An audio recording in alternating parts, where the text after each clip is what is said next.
লক্ষ্মী ঝাঁপি সিরিয়ালের আজকে রিভিউ। ঝাঁপি বলছে আমাকে একবার ওই স্পটে যেতে হবে যেখান থেকে আমি প্রমাণগুলো খুঁজে বার করতে পারবো। দীপ তখন বলছে আমি ঝাঁপির সাথে যাব বাবা, তুমি ওকে বলে দাও।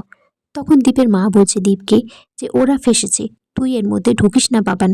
দীপ বলছে না মা, আমাকে যেতেই হবে, কারণ এই ঘটনার সাথে আমার ব্যাংকও জড়িত আছে আর আমি জানি এটা একটা ষড়যন্ত্র। ঝাঁপি বলছে বাবা তুমি ওকে বলে দাও যে সবটা আমি নিজেই করে নিতে পারবো, আমার সাথে কাউকে যেতে হবে না। কাসাই তখন ঝাঁপিকে বোঝাচ্ছে যে দাদা ভাই তোর সাথে যাক, না হলে ওখানে গিয়ে কোনো বিপদ হতে পারে, কোনো ঝামেলা হতে পারে, তুই কেন বুঝতে চাইছিস না। দীপের বাবাও তারপর ঝাঁপিকে বোঝাচ্ছে যে যা রে মা, তুই তো আর কাজের জন্য যাচ্ছিস বল, আর রাগ করে থাকিস না। ঝাঁপি তারপর দীপের বাইকে পিছনে উঠে তারা দুজনেই সেখানে যাচ্ছে। এদিকে দীপের মা বলছে ইঙ্কাকে যে মেয়েটা সেই ভুলিয়ে ভালিয়ে আমার বাবানকে বার করে নিয়ে গেল। ইঙ্কা বলছে আন্টি তুমি চিন্তা করো না, আমি দেখছি। ইঙ্কা তারপর ঝুমার কাছে ফোন করে জানায় যে দীপ আর ঝাঁপি বাইরে বেরিয়েছে। এটা সেই জনগণের কাছে খবরটা দিয়ে দিতে যারা হন্যে হয়ে ঝাঁপিকে খুঁজছে। ইঙ্কা বলছে একটা কথা মাথায় রেখো, ঝাঁপির যা ইচ্ছে হোক তাতে আমার কোনো যায় আসে না, কিন্তু দীপের গায়ে যেন একটা আচরণ না লাগে। ঝাঁপি এদিকে দীপকে বলছে একটা কথা বলার ছিল। দীপ বলছে নিশ্চয়ই কিউআর কোডের ব্যাপারেই বলবি। বলছে হ্যাঁ, যে কটা দোকানে কিউআর কোড পরিবর্তন করা হয়েছিল সেগুলো সব কানাগলির মধ্যে, আর প্রত্যেকটা গলি গিয়ে উঠছে বড় রাস্তার দিকে। তাই আমরা যদি বড় রাস্তার সিসিটিভি ক্যামেরার ফুটেজগুলো চেক করি তাহলে হয়তো প্রমাণটা পেয়ে যেতে পারি। ঠিক তখনই সেই জনগণগুলো ঝাঁপির দিকে একটা ইট ছুঁড়ে মেরেছে, তার কপালে লেগেছে। দীপ তারপর ঝাঁপিকে আড়াল করে আগলে রাখে যাতে ওর না লাগে। তারপর সেখান থেকে দীপ আর ঝাঁপি পালাতে থাকে। পিছন পিছন সেই লোকগুলো ছুটছে তাদের দিকে ইট পাথর ছুটতে ছুটতে। দীপ আর ঝাঁপি তারপর একটা বাইকের পিছনে চুপটি মেরে বসে থাকে, কিন্তু লোকগুলো তাদেরকে খুঁজেই যাচ্ছে।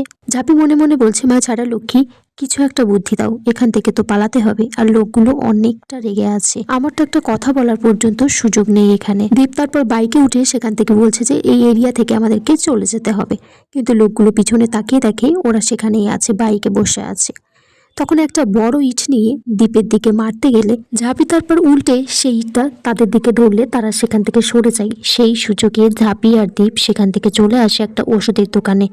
ঝাঁপি বলছে যে তুমি তো আমার জন্য এই মারগুলো খেলে, তোমাকে ডাক্তারের কাছে যেতেই হবে। জোর জবরদস্তি দীপকে নিয়ে একটা ডাক্তারের দোকানে যাই, বলে যে ড্রেসিং করাবো, কিন্তু লোকটা বলছে আমি তো দোকান বন্ধ করে চলে যাব, তাহলে আপনি নিজে করে নিন।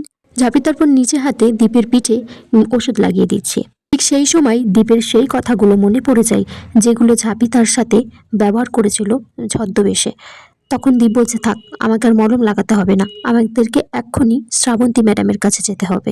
ঝাঁপি তারপর শ্রাবন্তী ম্যামের কাছে এসে বলছি যে প্রত্যেকটা রাস্তা ওই জেটি রোডের কাছে, হাজরা রোডের কাছে গিয়ে উঠেছে, সেখানকার সমস্ত সিসিটিভি ফুটেজ চেক করার জন্য। তখন শ্রাবন্তী ম্যাম বলছে যে আমি একটু তোমাদের পার্সোনাল ব্যাপারে কিছু বলতে চাই, তোমরা তোমাদের মধ্যে এই ঝামেলা রাগ করে থেকো না। কেউ বোঝাচ্ছে যে একটা সম্পর্ক গড়তে অনেকটা টাইম লাগে, কিন্তু ভাঙতে 1 সেকেন্ড সময় লাগে। আর আমি লক্ষ্য করেছি তোমাদের মধ্যে একটা অদ্ভুত টান আছে দুজন দুজনের প্রতি। দীপ আর ঝাঁপি এদিকে বাড়ি ফিরে এসেছে। তখন দীপের মা ঝাঁপিকে বলছে মুখ পুরি মেয়ে, আমার ছেলেটাকে নিয়ে গিয়ে এইভাবে মার খাইয়েছিস। আর ইঙ্কাকে বলে যে দীপকে উপরে নিয়ে গিয়ে একটু গরম জলে ওষুধ লাগিয়ে দিতে।